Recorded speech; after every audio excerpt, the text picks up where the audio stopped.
మీకు దండం పెడతాను, వదిలేయండి. మామ్, ఎందుకు ఇలా చేస్తున్నావు?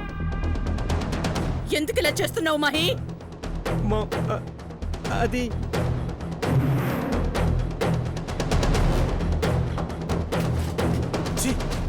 నువ్వు అసలు మనిషివేనట్రా? కొడుకుల పెళ్ళో అని మీ అమ్మ కంటి మీద కునుకు లేకుండా కష్టపడుతుంది.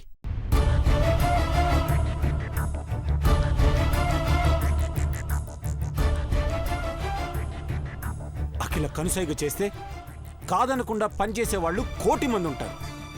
కానీ తనే ఇంటింటికి వెళ్ళి బొట్టు పెట్టి కార్డులు పంచుతూ ఉంటే నా పెద్దబాబు పెళ్లి, చిన్నబాబు పెళ్లి అని సంతోషాన్ని పంచుకుంటుంది.